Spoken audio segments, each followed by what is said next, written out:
Vale, pues sí, ahora ya sí funciona. ¿Habéis visto? Gracias, chicos. Pero reproducción de animación, ¿esto se para? Vale, pues como os decía, la vivienda es un derecho humano fundamental que es imprescindible para poder ejercer otros derechos. ¿Quién necesita apoyo en la vivienda? ¿Quién necesita apoyo para acceder a la vivienda como derecho?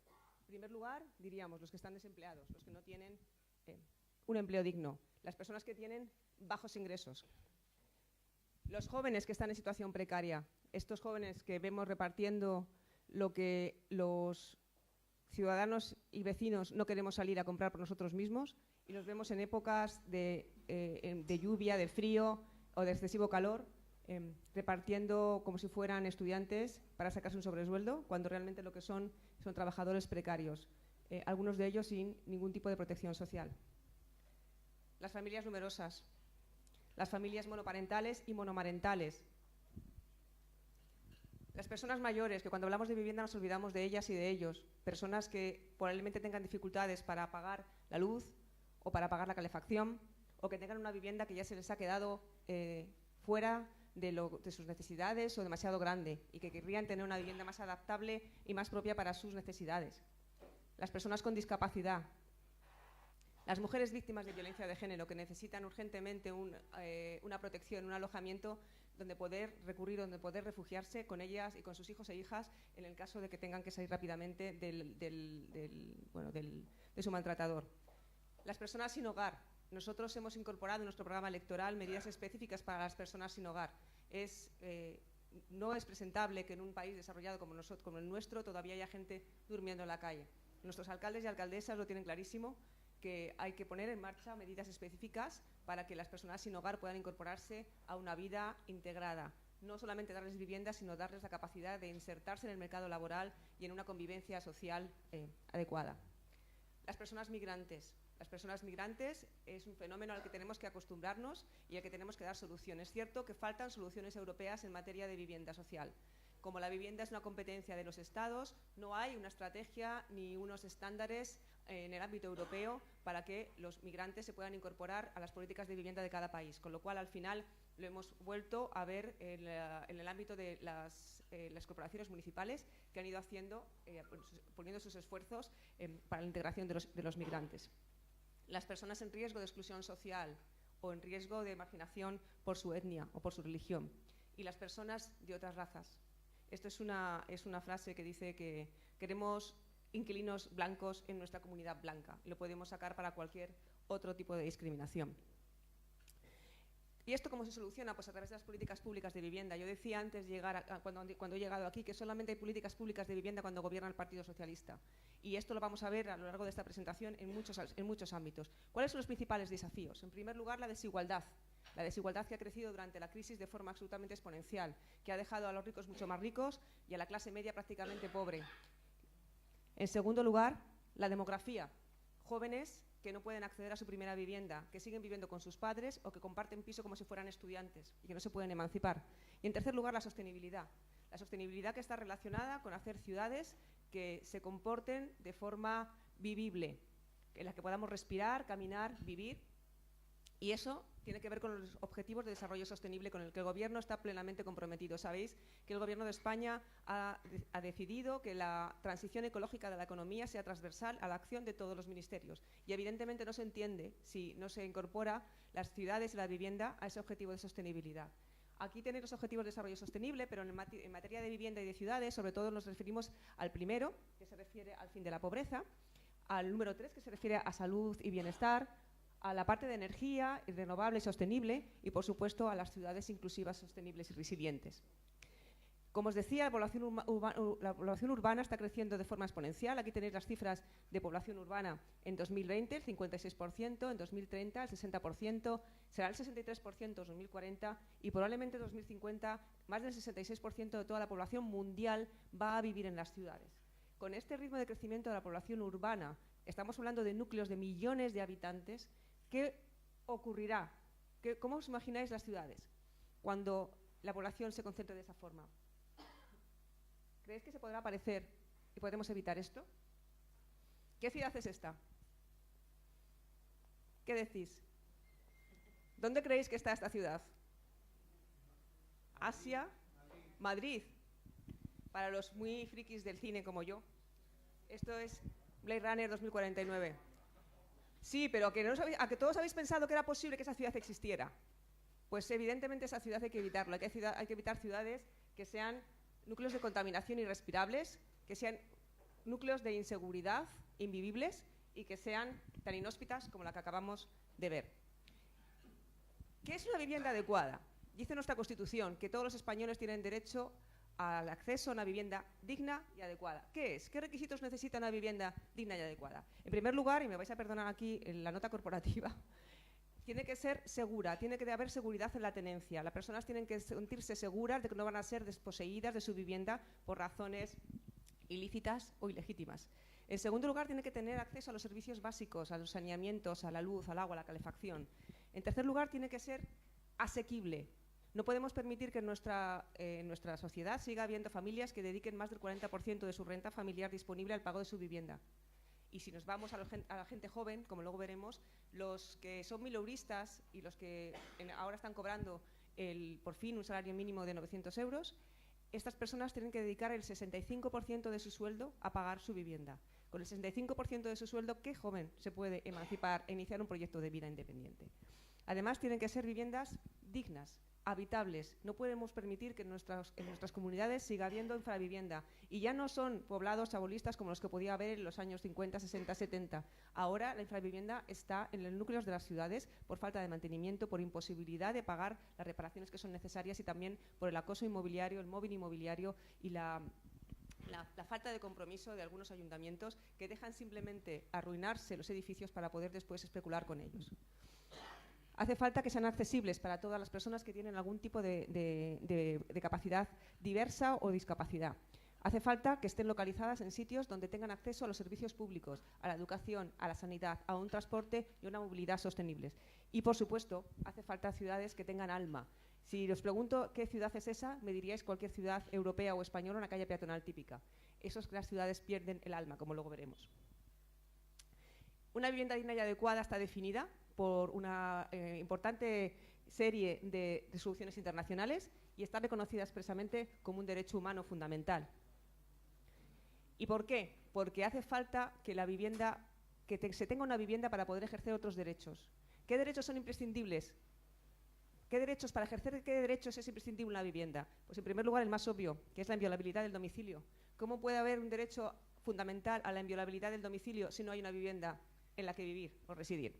En segundo lugar, al desarrollo de las relaciones personales y familiares. Es imposible sin una vivienda estable. En tercer lugar, el desarrollo personal, la capacidad para ser personas y la dignidad y la integridad personal. Por supuesto, el acceso a la salud. Si no tenemos una vivienda digna, la capacidad para poder tener acceso a la salud y a los servicios sanitarios disminuye. El acceso al medio ambiente. Influye muchísimo dónde esté la vivienda para que ese medio ambiente sea vivible. El acceso a la educación, a la cultura y al ocio como forma de desarrollo de la personalidad. Todos estos derechos son imposibles ejercerlos si no se tiene una vivienda digna y adecuada. Ahí me he pasado una. Vaya.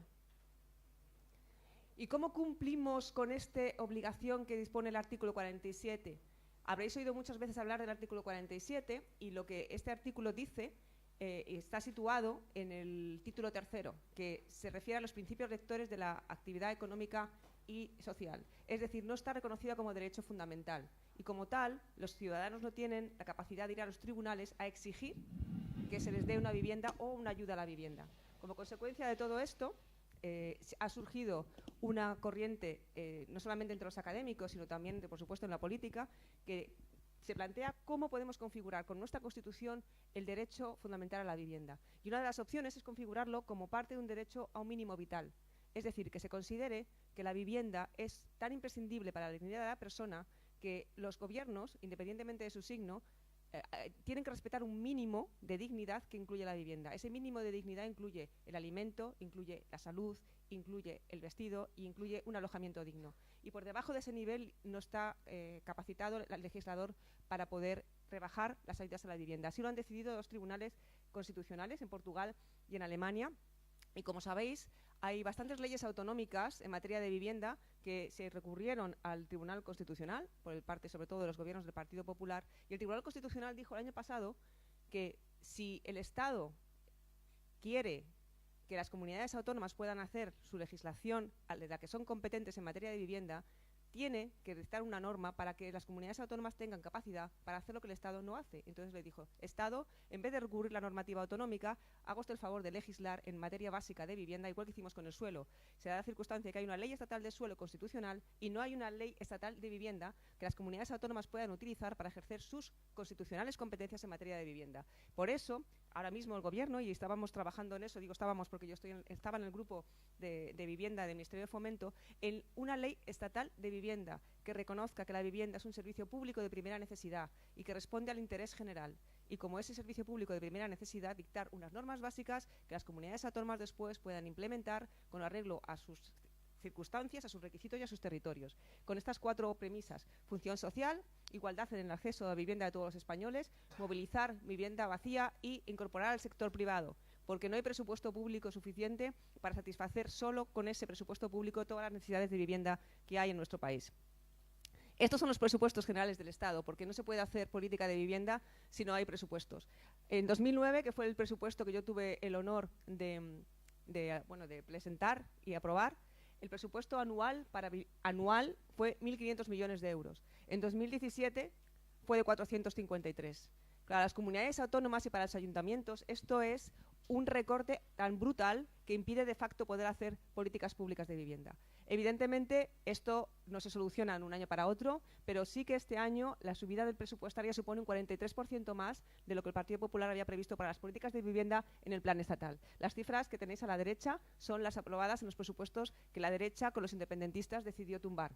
Y por tanto va a haber un 43% menos de presupuesto disponible para que las comunidades autónomas y los ayuntamientos puedan hacer política pública de vivienda. Los objetivos que teníamos en política pública de vivienda y las herramientas son básicamente estos: modernizar y diversificar el mercado de vivienda, que haya más vivienda en alquiler, más rehabilitación y más regeneración urbana y más ayudas a la vivienda protegida, a través de las herramientas que se tienen por parte del Estado central, que son la legislación, la fiscalidad y, por supuesto, una financiación que necesariamente tiene que contar también con la iniciativa y con la intervención privada. Esto sonará, Pilar, porque esto es Zaragoza. Estos son los requisitos que las ciudades, los retos de las ciudades españolas del futuro. El reto es la vivienda, tenemos el envejecimiento de la población y la integración. Estos son los 3 retos que van a asumir las ciudades del futuro. Y estos son titulares de prensa en relación con ese reto. ¿Cómo dar acceso a la vivienda cuando el precio del alquiler sube en 9 comunidades? El precio del alquiler crece más rápido que el de la venta. Aquí tenéis, el alquiler es la línea rosa. Y estos son los precios, la subida de los precios del alquiler. Los precios del alquiler suben un 2% de media en los próximos 6 meses. Los altos precios del alquiler expulsan del mercado al 24% de los jóvenes. Airbnb y Booking generan subidas de precios, desalojos e inseguridad. Y esto es de aquí, Sergio Pérez. Nos llegaron a pedir 3.500 euros para acceder a un alquiler en Zaragoza. Es desorbitado.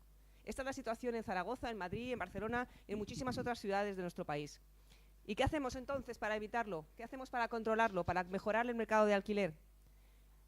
Pues los planes estatales de vivienda, como veis, se pueden dotar de medidas de alquiler con más o menor presupuesto. Nosotros, como hemos visto, lo hemos subido. Y en el programa electoral de 2019 se recupera la figura de la renta básica de emancipación.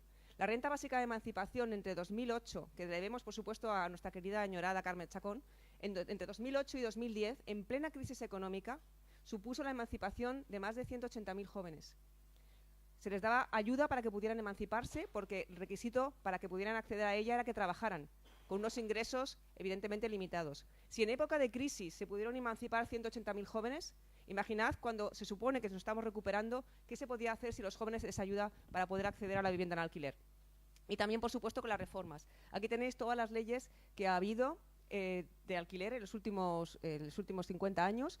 He puesto en rojo los 2 que son nuestros: el Real Decreto de Alquiler de 2018, que tumbó Unidos Podemos, de forma absolutamente increíble, permitiendo que siguiera en vigor la ley de 2013 del Partido Popular, y por fin nuestro Real Decreto de marzo de este año 2019, que por fin se ha podido implementar y que supone un cambio radical en las políticas de vivienda. Aquí tenéis lo que os decía antes, que el 23% de la población vive en alquiler, sobre todo en las rentas más bajas, jóvenes, familias monoparentales o unipersonales y los inmigrantes. Si ha subido el precio del alquiler en los últimos 4 años sobre el 20% de media, en algunos sitios más, los salarios solamente han subido un 0,4%, y ahí tenéis que el 38% de la renta disponible tienen que dedicar de media a las familias, pero es que los que tienen menos de 1.000 euros tienen que dedicar más del 65% de su renta a pagar el alquiler. Es inasumible. Ahí tenéis algunas de las medidas, esto se ha salido bueno, algunas de las medidas que van en el Real Decreto de Alquiler que aprobamos en marzo. Da al inquilino más tranquilidad, se aumentan los plazos de alquiler como mínimo a 8 años, 5 más 3 años o 7 más 3 si el propietario es una persona jurídica, una compañía mercantil o un fondo. Evita las subidas por encima de la renta al IPC. Limita las fianzas que se le piden a los jóvenes, que estaban llegando a 4 o 6 meses de renta, lo cual era inasumible que pudieran acceder muchos de ellos a la vivienda. Se estaban dando supuestos de subasta de inquilinos. Los propietarios citan a todos los inquilinos probables en su casa y allí mismo el que más apueste, el que más dé, es el que se queda con la casa. Se deberá declarar en el contrato por parte del propietario si lo quiere recuperar para su familia en los próximos 5 años. El Partido Popular lo había suprimido, de manera que al inquilino, aparte de poder echarle al año siguiente si querías, o por supuesto subirle la renta de forma indiscriminada, pues evidentemente podía utilizar este truco de que necesitaba la vivienda para su familia para echarle y subir la renta al siguiente inquilino mucho más. Impide el desahucio sin alternativa, es decir, si se va a desahuciar una familia que está en situación de vulnerabilidad acreditada por los servicios sociales, no se podrá proceder a este desahucio en el plazo de 1 mes o de 3 meses si es una compañía o una mercantil la que es propietaria, para que en ese tiempo los servicios sociales, querida Pilar, los ayuntamientos tienen aquí la decisión clave, puedan alojar a esta familia en una solución o en una vivienda o darle una ayuda para que no se quede en la calle. Finalmente, lo que no se ve es ayudas a las comunidades de propietarios para que puedan prohibir las viviendas turísticas. Las viviendas turísticas están causando, aparte de un problema de oferta de alquiler estable, enormes problemas de convivencia a las comunidades de propietarios, enormes problemas de convivencia. Y de esta forma les queremos dar poder para que puedan prohibirlo. También se han hecho cambios, me está mirando Susana el reloj, me está diciendo esta chica se está regando mucho. También se han hecho cambios importantes en materia de rehabilitación y renovación urbana. La Ley del Suelo de 2008, aprobada por el gobierno socialista, tenía como premisa básica que el uso del suelo en las ciudades fuera razonable y equilibrado en relación con lo que la ciudad necesita crecer. Pero también tenía como premisa que había que volver a ocuparse de los centros de las ciudades, regenerarlos y que los inquilinos, los vecinos y los propietarios de esos centros de ciudades tuvieran la capacidad de poder tener una ciudad vivible y en buenas condiciones. Se han tomado muchas medidas para la regeneración y la rehabilitación y esto en materia de política municipal es absolutamente clave. Lo más difícil para un ayuntamiento es hacer regeneración. Hacer un barrio nuevo en las afueras de una ciudad es muy fácil, uno manda las grúas y ya está, pero hacer rehabilitación implica acompañar a los vecinos. Y aquí he puesto algunos ejemplos de rehabilitación. Esto es Zaragoza y esto es el mismo edificio. Aquí estoy yo porque vine a visitarlo. En este barrio se consiguió que, gracias a las reformas de las envolventes, de la instalación de energías renovables, se pudiera ahorrar hasta el 70% de la factura energética para los vecinos. Se puede hacer, hace falta tener voluntad política y aquí en este caso el alcalde era nuestro y la tuvo. Esto es como quedó el edificio, es el mismo edificio. Es el mismo edificio, evidentemente no tiene nada que ver. Esto es voluntad política, evidentemente financiación. Esto es un ejemplo de mi ciudad, de Madrid, de cómo se puede regenerar también. Pero bueno, esto en relación con la regeneración, esto lo quería que lo vierais porque, como os decía, lo más difícil para un ayuntamiento es hacer regeneración urbana. Hay que coger a los vecinos, explicárselo muy bien, darles un alojamiento alternativo durante el tiempo que se vayan a realizar las obras, mantenerles en esas viviendas alternativas y devolverlas después a sus viviendas en situación que puedan pagar. Esto es un reto fundamental para los ayuntamientos. Necesitan mucho apoyo social, mucho acompañamiento social, mucha comprensión y mucha financiación y ayudas para que la regeneración que supone tirar un edificio y hacer un barrio nuevo o rehabilitar de forma integral las viviendas pueda ser efectivo. Hace falta acompañamiento social y muchas de estas obras, si se hacen sin acompañamiento social y sin contar con los vecinos, finalmente resultan o bien fracasadas o suponen un proceso especulativo que expulsa de los barrios a la gente que vivía antes. Y entonces nos vamos a un proceso que todos conoceréis, que es el proceso de gentrificación. El derecho a la ciudad, que es un derecho reconocido también por todos los tratados internacionales, implica que los ciudadanos tienen derecho a los servicios públicos, a la sanidad, a la educación, a la seguridad, y esto sobre todo también para las mujeres, a un transporte y una movilidad sostenible, a un trabajo en una situación y en una localización que les permita tener una vida digna. Y también al ocio y a la cultura. También aquí he puesto, sí, Zaragoza. Y la ciudad también también supone no solamente el uso de los servicios, sino de los espacios públicos. Ahora mismo existe una tendencia en los ayuntamientos de todo el mundo de mejorar los espacios públicos, los espacios de convivencia, los espacios de encuentro, los espacios donde los ciudadanos realmente realizan su vida en común, no solamente como tránsito, sino como zonas donde estar. Yo, como soy madrileña, me he permitido poner espacios públicos exteriores madrileños, la calle, los parques, y aquí pues uno que conoceréis, que es el Relaxing Cup, en Café con Leche, en Plaza Mayor. Pero como sois de Zaragoza, a mí me ha gustado mucho la rehabilitación de la Plaza del Pilar. Y también los espacios públicos interiores, porque también los espacios públicos interiores son lugares de encuentro, de cultura, de ocio y de convivencia. Las bibliotecas, los teatros. Esto es un teatro reconvertido en otra cosa, en estos mercados ciudadanos que se hacen para espacios de hostelería y restauración. Los museos. Y finalmente, es un reto fundamental para las ciudades, ¿qué hacemos con esto? ¿Qué hacemos con los centros comerciales que en unos años proliferaron por todas las ciudades y que ahora en muchos casos se encuentran abandonados, en desuso, vacíos? Porque evidentemente la evolución de las ciudades, de la logística, de los medios de transporte y de comercio online están llevando a que los centros comerciales quieran una revisión también por parte de las autoridades urbanísticas y municipales. Y las ciudades cambian, las ciudades están vivas. Hemos visto algunos ejemplos de cómo ha cambiado, por ejemplo, Zaragoza, la Plaza del Pilar. Pero yo, como insisto, como yo soy madrileña, me fui a ver cómo había cambiado el corazón de mi ciudad. Esto es Madrid, en la Plaza del Callao, que todos conocéis sin ningún género de dudas, en 1950. Esto es Madrid, la Plaza del Callao, en 1960. Ya se ven algunos cambios en la configuración de la plaza. Y esto es el mismo sitio en los años 70. La película es distinta, sí, como veis. Aquí ya hay un mayor espacio, hay un espacio más peatonal, un espacio más para que pasen los peatones y para que haya sitio para el servicio público. Esto es en 1985. Ya se había ampliado la zona de autobuses, se había ampliado la zona para el paso de peatones. En 2010 se modificó la Plaza del Callao. Aquí tenéis antes y después cómo quedó y se volvió a ampliar el espacio para los peatones. Y si nos vamos a la actualidad, ahora nos encontramos con una plaza totalmente moderna, llena de pantallas y donde se prima sobre todo el paso de las personas. Por tanto, las ciudades están vivas, hasta los centros más consolidados históricos se adaptan a la forma de vivir y a la forma de sentir la ciudad de los habitantes. Pero como la ciudad es para todos, esto es un experimento que hizo una arquitecta española que lo ha llevado por todos los colegios de arquitectos de España y que se llamaba Envejezando. Esto se refiere a cómo, cuando vamos envejeciendo, las ciudades y las viviendas se nos quedan hostiles y cada vez es más difícil que las ciudades se adapten a las necesidades de una población que cada vez va a ser mayor. En esta exposición, esta arquitecta planteaba cómo se puede vivir de diferente una ciudad cuando tenemos plenitud de uso de nuestras facultades físicas, y por supuesto no hablo de personas con discapacidad, porque evidentemente ya lo viven, pero todos al final, si nos va muy bien y tenemos salud, seremos personas con una movilidad reducida. Y las ciudades no se adaptan a ese tipo de situaciones. Este era un experimento que lo que venía a decir era que ¿por qué no utilizamos las ciudades de forma flexible? ¿Por qué una calle tiene que ser siempre peatonal o tiene que ser siempre al tráfico? Ella planteaba por qué no utilizar la calle de diferente forma a diferentes horas del día.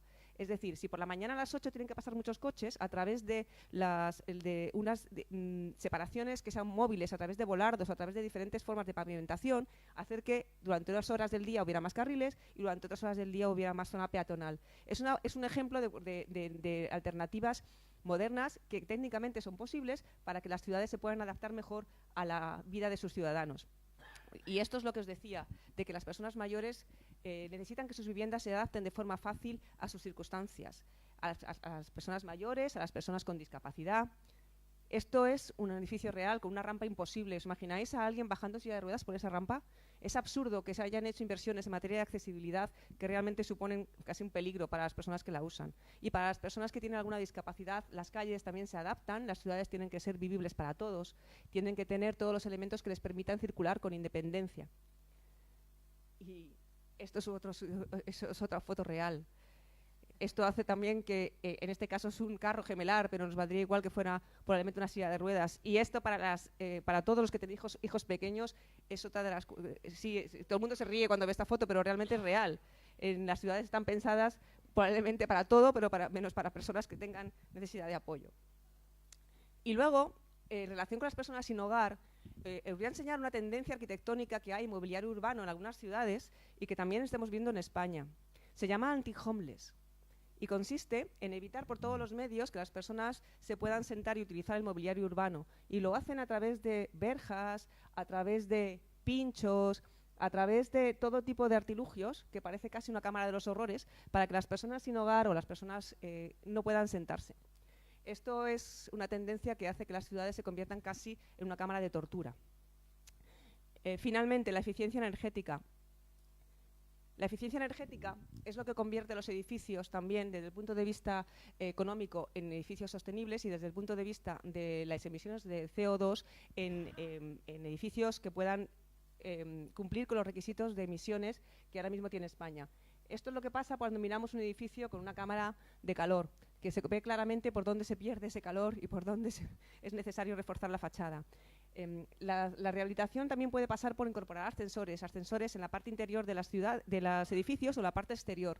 Esto es una intervención clásica y básica para conseguir una mayor accesibilidad, sobre todo para las personas mayores que en muchos casos se quedan en sus casas encerrados sin poder salir durante. Ayer o antes de ayer se descubrió una anciana de 83 años que llevaba 5 años muerta en su casa, 5 años muerta, y nadie se había dado cuenta.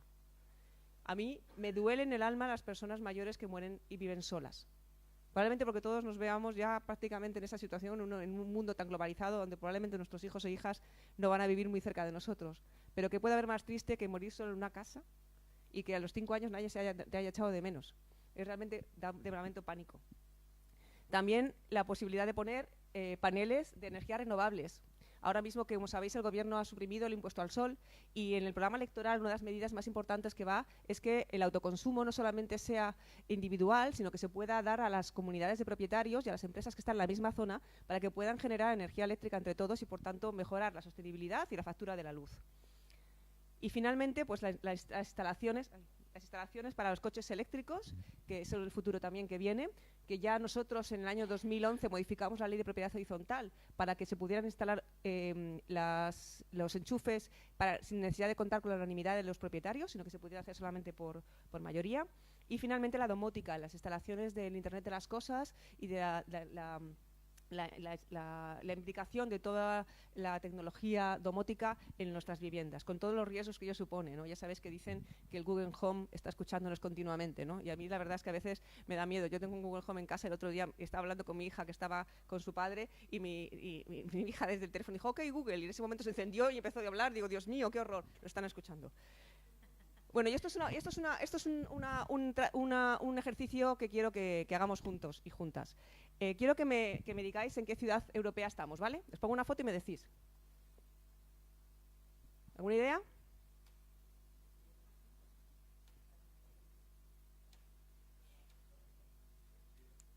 Esto es lo que os decía antes de las ciudades sin alma y de la gentrificación, que al final uno se va por el mundo y no sabe, le da igual dónde, no sabe si está aquí, en París o puede estar en cualquier sitio, ¿no? Esto es un fenómeno mundial, no solamente ocurre en España, como veis. Aquí, esto es un poco fuerte, pero es así, o sea, creo que se puede explicar perfectamente. Está ocurriendo en todas partes, con los barrios, con los vecinos, con el comercio de proximidad. Cambian el comercio de toda la vida y vienen las franquicias, o vienen las tiendas de, bueno, ya sabéis, esas tiendas que venden todo muy barato para que los turistas puedan bajar a comprarse una cerveza y ya está, y que no tienen realmente capacidad para crear ciudad y crear barrios. Por supuesto, los apartamentos turísticos. ¿Qué ciudad española, que somos tan ricos en turismo, no tiene una invasión de turistas con maletas por el centro de sus ciudades? Pero no solamente en España, esto ocurre en todo el mundo. Y aquí lo que dice es que la gentrificación desplaza y expulsa a los residentes de menos rentas. Y aquí dice, nada sube, pero sino la renta. Y creo que dice, zona de gentrificación, la gente pobre, por favor, váyase de forma tranquila y callada. Y eso es lo que realmente está ocurriendo con muchas de las ciudades. Por eso os decía lo de la economía circular. La economía circular, y bien lo sabe Pilar, quiere decir que pasemos de lo que tenemos ahora, que es una economía lineal, utilizamos los materiales, lo producimos, lo usamos y después tiramos los residuos. Ahora estamos en una economía del reciclaje, del reuso, hacemos algunas cosas se reciclan, algunas otras cosas no, pero pasar a la economía circular quiere decir que todo sea reciclable, que todo sea reutilizable, que los residuos de todo tipo se puedan incorporar al proceso productivo de manera que el coste para la ciudad sea cero. ¿Qué es esta línea? Y esto es lo que las ciudades significan desde el punto de vista medioambiental. Utilizan el 3% de la superficie terrestre, consumen el 75% de todos los recursos y suponen casi un 80% de las emisiones de gases de efecto invernadero. Por lo tanto, hacemos algo con las ciudades o no habrá futuro sostenible. Esta es la línea de la economía circular. Aquí tenéis los residuos por una parte técnicos y por otra parte los residuos orgánicos. No se trata solamente de reciclar y reutilizar los residuos orgánicos, sino fundamentalmente los que proceden de la tecnología y de los productos manufacturados, sobre todo los tecnológicos, que tienen enormes componentes de carácter contaminante. Y la pregunta sobre qué es una Smart City. ¿Qué es una Smart City? ¿Quién contesta? Cuando os imagináis una Smart City, ¿qué os imagináis?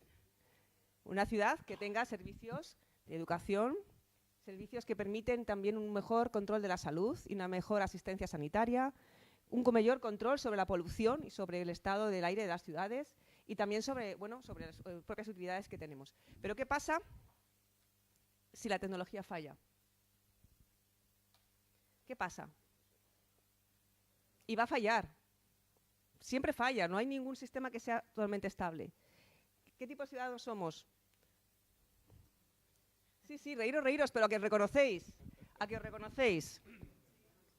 A que os reconocéis. Pero la que más me gusta de todas es esta. En el suelo pone, responde cuando hayas cruzado. Lo pone, responde cuando hayas cruzado. Yo a mis hijas le paro de decírselo, por favor, no vayáis cruzando calles mirando el móvil y con auriculares. Es un riesgo para los peatones brutal.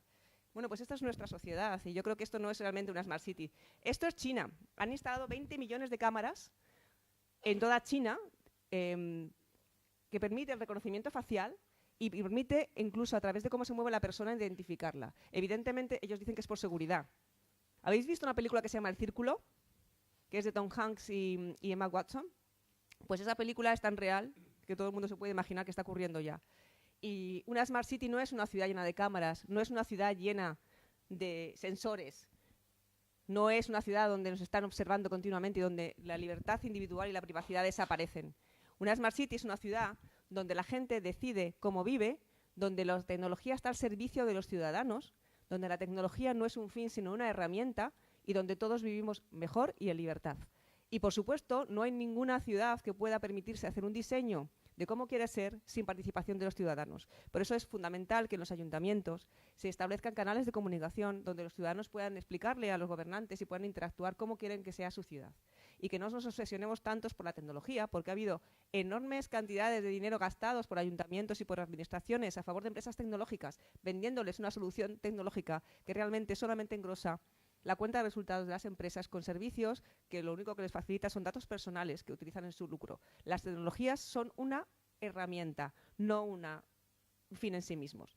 Y finalmente, para terminar, hay una frase de Shakespeare, que celebramos en estas fechas su aniversario, quiero decir que no es moderna precisamente, que decía, ¿qué es la ciudad sino la gente? Si la gente es la ciudad.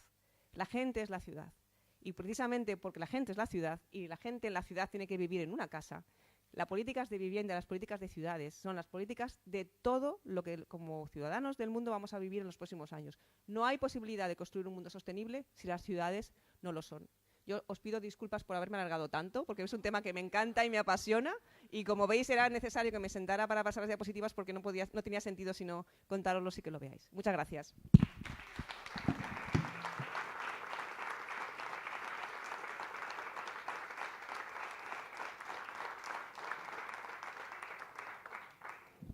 Queremos hacer, explicar, sin criticar, proponer, contar lo que queremos hacer y para eso está Bea también, para responder a vuestras dudas, vuestras cuestiones y que cuando salgamos fuera pues podamos responder también.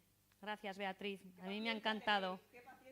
No, ha estado genial, ha estado muy bien. ¿Preguntas? Espera, que Miguel tiene una.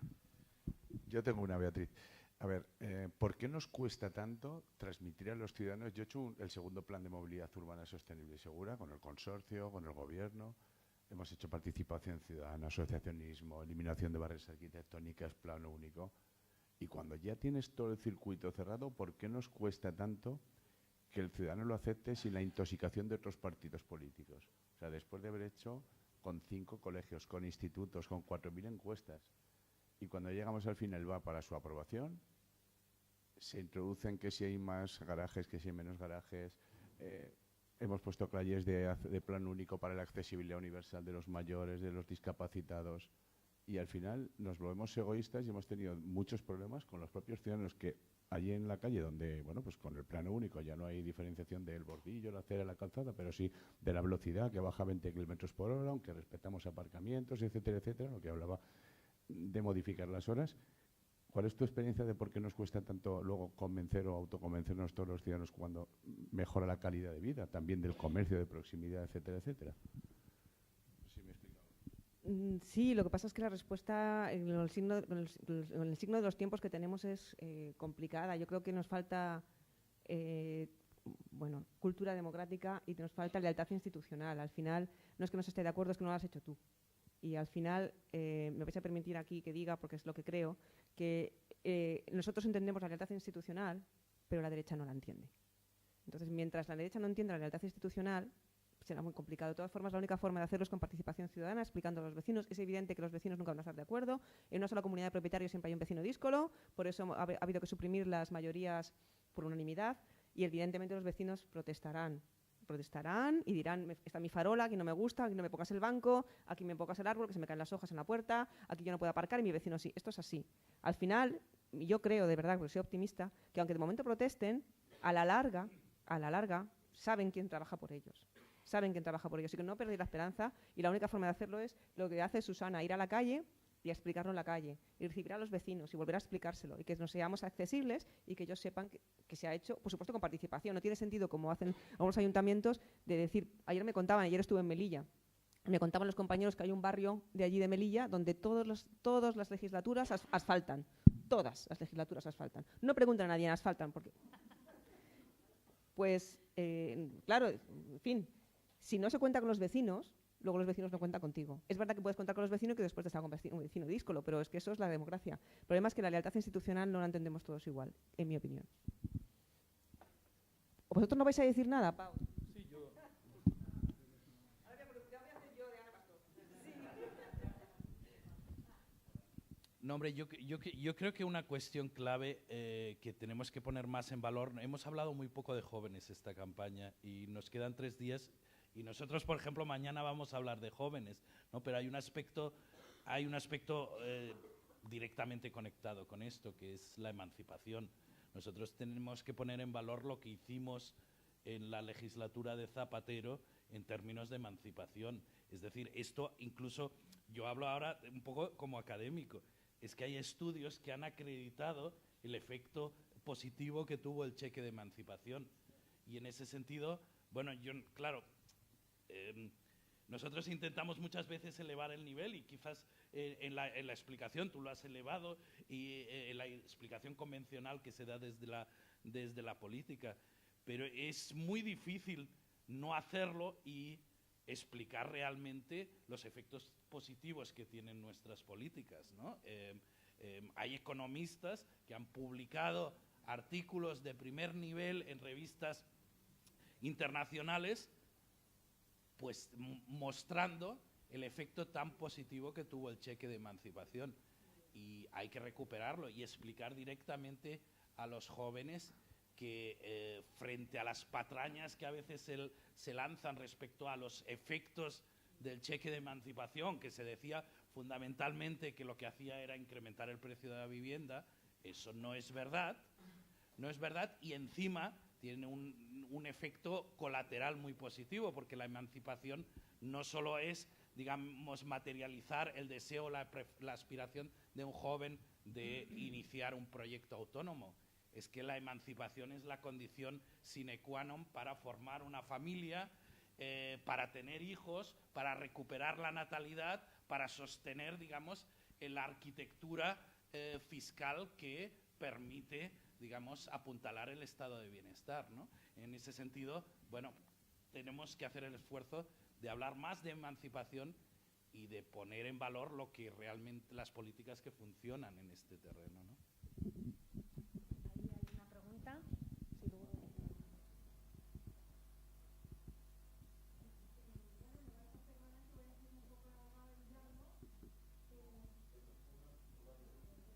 presentas y así.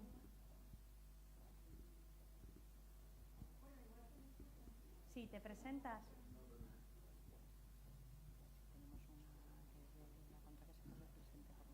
Sí, soy Mónica Díaz, pertenezco a la agrupación Arrabal y en defensa mía puedo decir que este tema es un tema que es un poco caballo de batalla mío personalmente, porque igual tenéis la mala suerte de que con mi familia hemos pasado un par de veranos en Suecia y en Austria visitando inmigrantes chilenos como nosotros, y hemos tenido oportunidad de ver cómo en los países donde hay un estado del bienestar, cómo se ha trabajado el tema de la vivienda.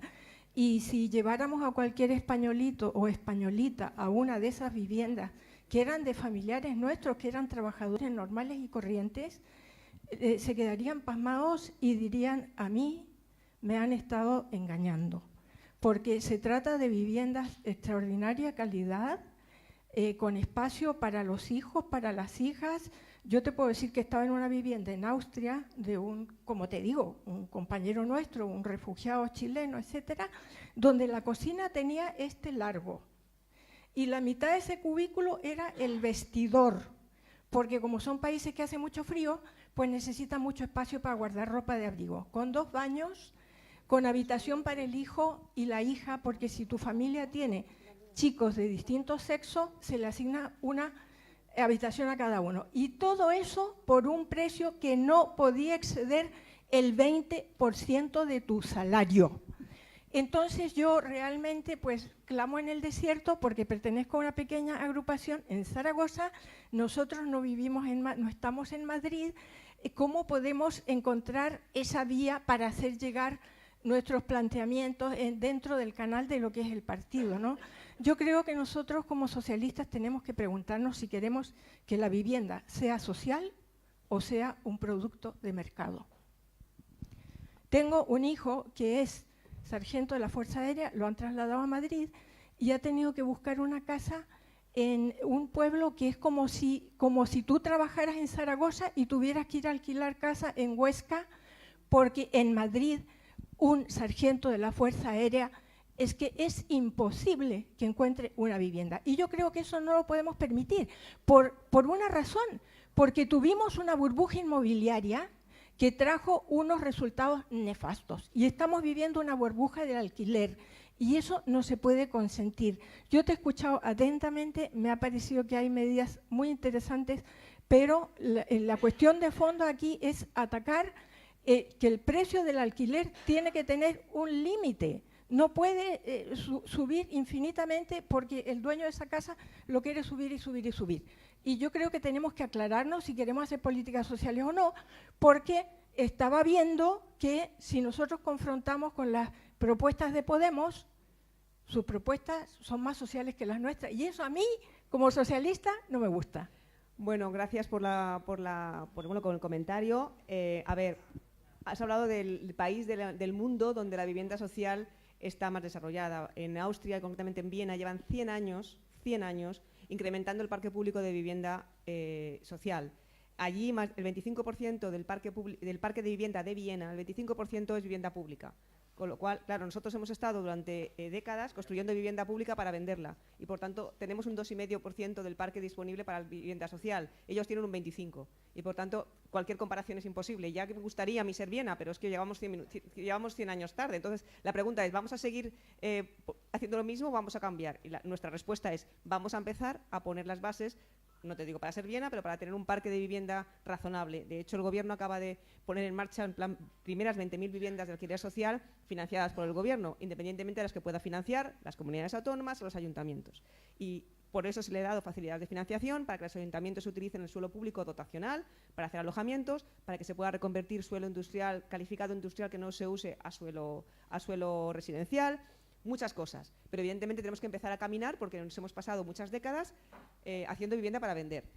Con respecto a la vivienda para vender, que lo hemos criticado y en parte con razón, a mí me gusta recordar que gracias a que tenemos una generación de pensionistas con su vivienda pagada y en propiedad, gracias a sus pensiones y a esas viviendas pagadas se ha podido soportar la carga social y familiar de la crisis y del desempleo. Si no es por esos pensionistas con pensiones consolidadas y con viviendas pagadas, la crisis desde el punto de vista social hubiera sido mucho peor. Por tanto, bienvenida sea esa generación que tiene su vivienda pagada.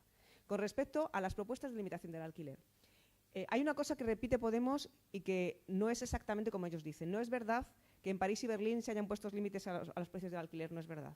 En París se intentaron poner pero no se consiguió, y en Berlín se han puesto y los precios de alquiler han subido 3 veces más de lo que habían subido anteriormente. ¿Por qué? Porque limitar el precio del alquiler en Berlín, donde el 40% de la vivienda está en alquiler y donde sobre todo son grandes tenedores de viviendas y grandes fondos los que las tienen, es mucho más sencillo que en España, donde más del 90% de los contratos de alquiler son entre particulares. Es decir, de 100 contratos de alquiler que se firman en España, más de 90 son entre una persona privada y otra persona privada. Pequeños ahorradores que han dedicado sus ahorros de toda la vida a comprar otra vivienda para incrementar su renta o para tener una pensión o porque viven o para tenerla para sus hijos. Si en España la mayoría de las personas humildes, normales y de clase media ahorran a través de una vivienda para dejársela a sus hijos. Si el 90% es entre ellos, no tiene ningún sentido decir que el problema del alquiler es que está en fondos buitre. No es cierto.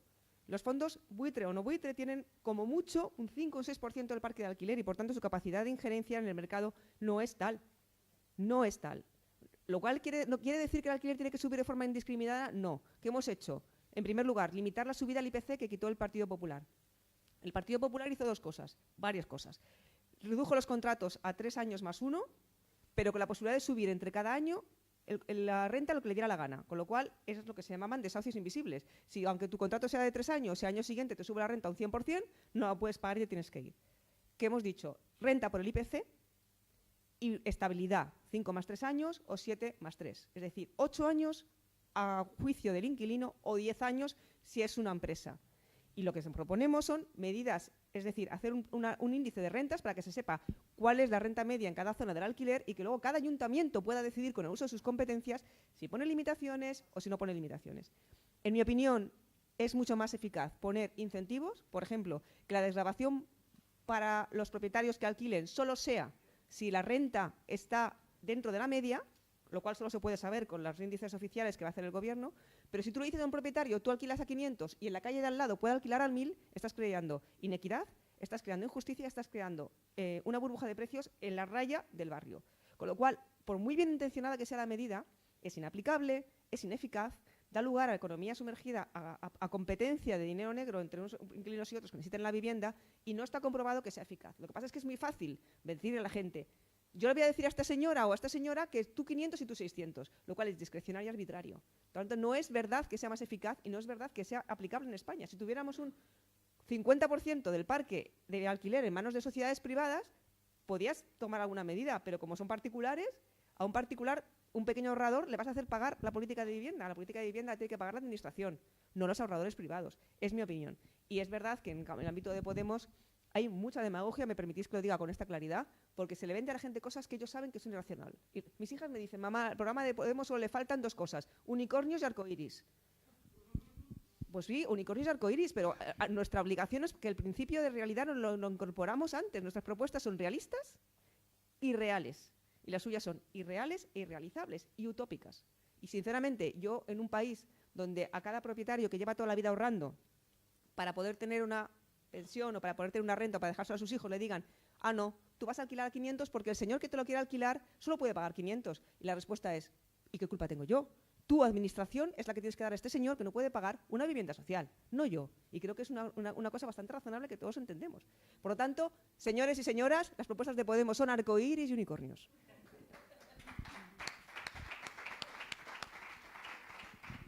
Hay más preguntas, luego podemos hablar.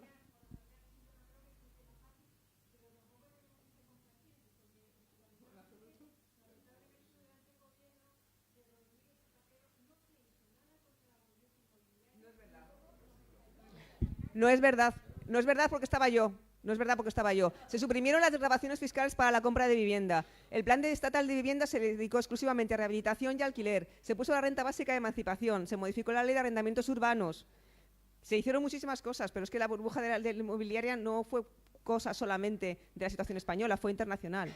Y tuvo mucho que ver con el problema con las irresponsabilidades que cometieron las entidades financieras. Entonces, yo no puedo aceptar que no se hiciera nada porque se hicieron muchísimas cosas. Y es más, se decidió cambiar el rumbo del mercado inmobiliario para que hiciera más cosas. Otra cosa es que después han venido otros señores y han decidido que el sector inmobiliario haga lo mismo, que son nuevas viviendas en nuevos barrios. Y nosotros tenemos la responsabilidad de decir las viviendas que hagan falta, pero también los barrios que ya existen. ¿Qué más quiere preguntar? ¿Os dais cuenta de lo importante que es hablar para rebatir ciertos mantras que incluso entre nosotros mismos se repiten? ¿No se hizo nada? Pues sí que se hizo, claro que sí. Es que además Beatriz fue la ministra de Vivienda durante esa época. Con mis errores y con mis problemas también, ¿eh? La que yo no, para nadie es perfecto. ¿Otra pregunta? ¡Hola, Juan! Este es Juan Rubio del Val, que es uno de los mayores expertos en España en rehabilitación y regeneración urbana. Así que, por favor, un aplauso para Juan, que es un experto, un lujo.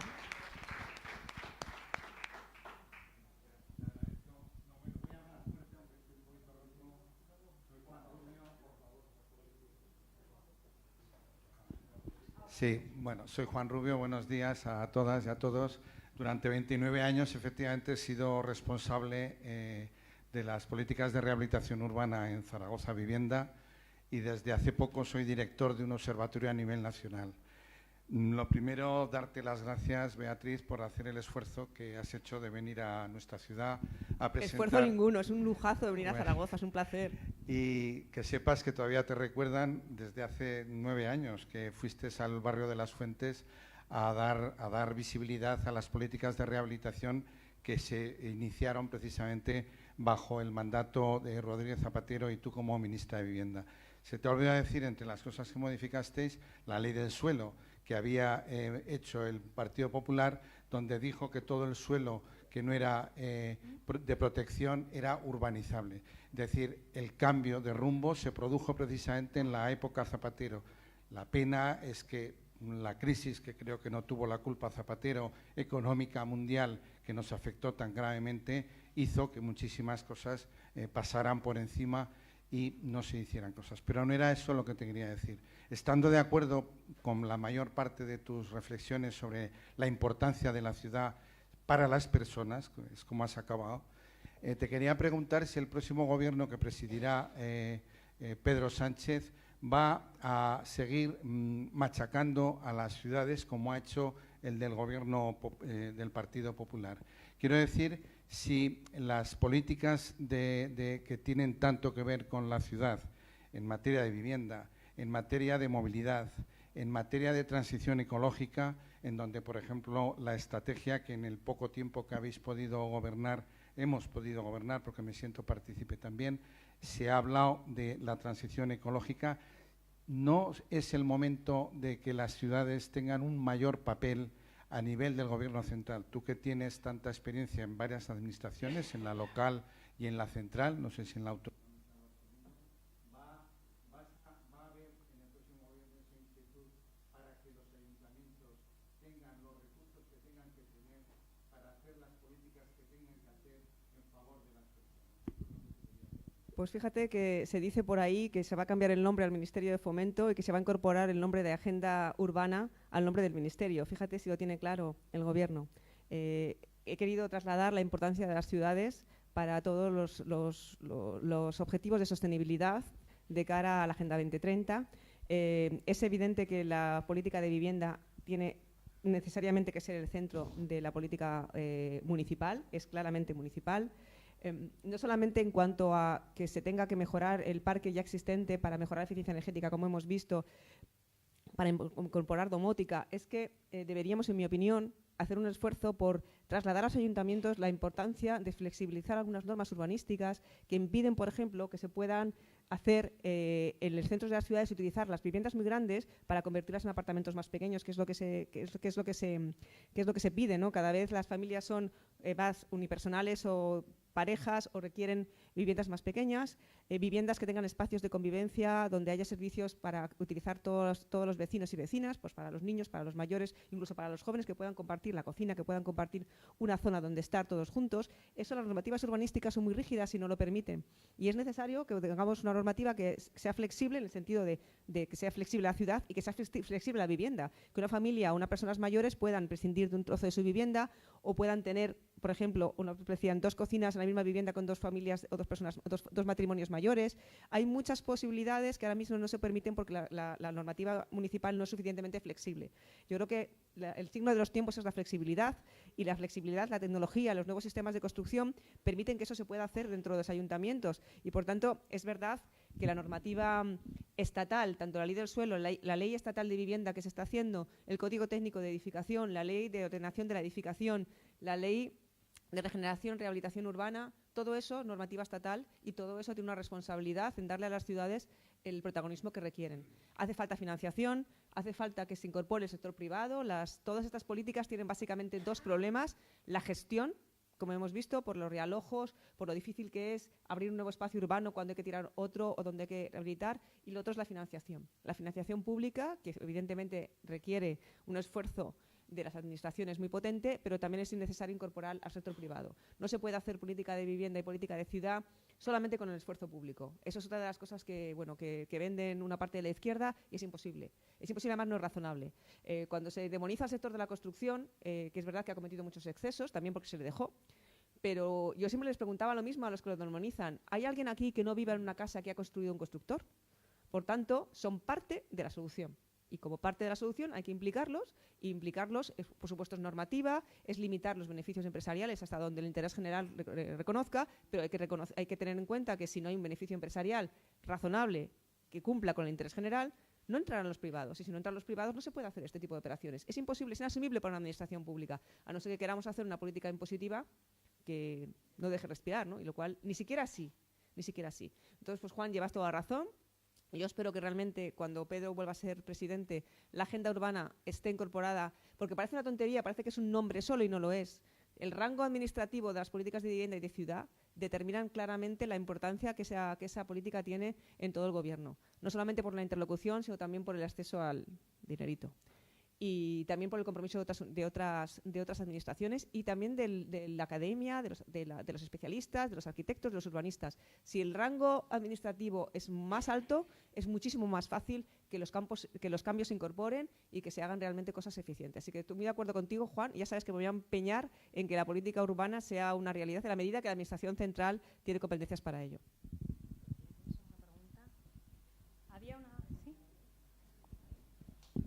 Hola, ¿qué tal?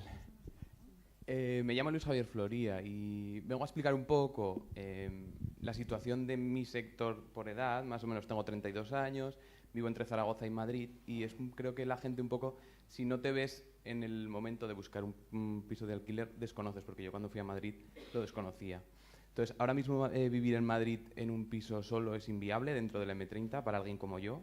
O sea, yo no tengo problemas de alquiler, pero en mi entorno de amigos, que además es una conversación frecuente, es inviable, o sea, porque casi todos, siendo universitarios y teniendo estudios superiores, ganamos entre 1.000, 1.200, 1.400, si tenemos suerte 1.700, y ahora mismo por 50 metros en Madrid, dentro de la M30, ya no en Chamberí o Justicia, etcétera, que son barrios como dentro del centro más céntrico de Madrid, piden unos 1.000, 1.200, 1.300 euros. Pues eso cambia mucho, porque en Zaragoza eso no se sabe, y en Madrid es totalmente distinto a lo que puede pasar aquí. Entonces es inviable vivir solo. Tienes que compartir piso ya no con uno, sino con 2 o con 3 personas. Y eso con 20 años pues lo llevas bien, pero con 32, 33 o 34 es inviable. Y a la opción de formar familia, tener hijos, es inviable. Sí que veo diferencia en cuanto...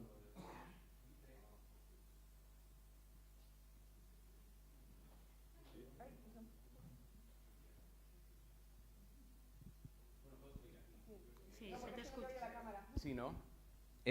Bueno, sí que hay diferencia, yo creo, entre lo que hablamos nosotros, igual luego estoy equivocado, de que sí que es verdad que en Zaragoza es distinto a lo que puede concebir la almendra de Madrid. Yo creo que en Madrid, en mi comunidad, hay mucho piso que no es de particular, que no ha heredado o que no ha comprado, porque ahora mismo es inviable. Es que un piso, por ejemplo, comprar un piso en Madrid...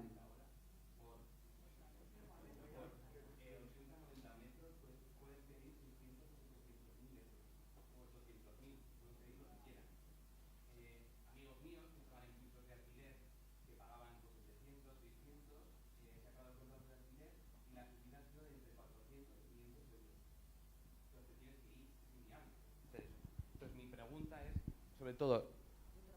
Ah, vale, perfecto. que la subida sea reglada con el IPC es genial, pero para acceder a un piso, bueno, ya si tú tienes que acceder a un piso, si al final puedes, antes de ver el piso, o sea, esto es antes de verlo, tienes que enviar 3 últimas nóminas, contrato estable, indefinido, y te pueden llegar a pedir 3, 4 meses de fianza, que 1.200, si eso lo multiplicas, puede ser que antes de vivir tengas que pagar en torno a 6.000 euros por alquilar un piso. Entonces, eso yo en Zaragoza, y además que lo sé, no es tan fuerte como puede ser en Madrid. Y mi duda es, ¿qué pros y hándicap puede tener? No fijar un tope básico al alquiler, sino partir de una base y que esa base sea progresivamente ascendente al IPC, es decir, que tu alquiler al año lo pueden subir 15, 20 euros o 30 y no 300. ¿Y qué otras medidas puede haber aparte de eso? Porque es que ya no solo, una vez que tienes el contrato de alquiler, que es una utopía, mantenerlo cuesta, pero el problema ya es acceder a uno.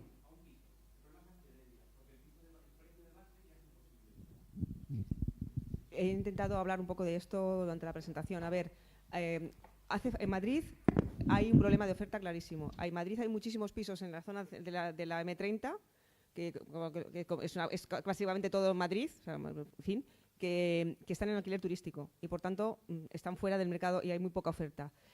Lo de las fianzas es verdad, por eso una de las reformas que van en el Real Decreto Ley, que se aprobó en marzo, claro, evidentemente son para los contratos que se celebran a partir de marzo, es limitación de las fianzas. Es decir, que como mínimo sea la fianza de un mes y como mucho otra garantía adicional. Es decir, que no te puedan pedir más que como mucho 3 meses, como mucho. Y evidentemente lo de la limitación de los precios que dices, la subida por el IPC da tranquilidad ante la vigencia del contrato, y para después lo que se le ha mandado al Gobierno es que en 8 meses haga un índice de precios oficiales de alquiler, que no existe ahora mismo. Ahora los únicos índices que hay son de los portales inmobiliarios privados, que lo que hacen es cerrar el precio de oferta, pero no sabemos al final cuánto se alquila. Entonces, esos índices oficiales se pueden hacer de muchas formas. Por ejemplo, en Cataluña lo han hecho con los depósitos de fianza, que es donde va realmente la renta que realmente se firma. Entonces, sabiendo cuál es la renta media, el ayuntamiento, que es el competente, después podrá decidir cómo hace eso. Por ejemplo, lo que dicen que han hecho en Berlín es, cuando se acaba el contrato, se calcula cuál es el incremento medio de la zona y entonces la limitación es a un 10 o un 20% del precio medio. Es decir, se le da estabilidad al alquiler a largo plazo. Pero tened en cuenta que estamos hablando de contratos que ya van a durar 8 años como mínimo, si quiere el inquilino. Durante 8 años solo va a poder subir el IPC. Por tanto, es muchísimo más difícil que se produzcan las situaciones de ahora te subo un 100%, porque, por la propia coyuntura del mercado. Y es verdad que hay que movilizar más vivienda social, que no hay. Hace falta vivienda social.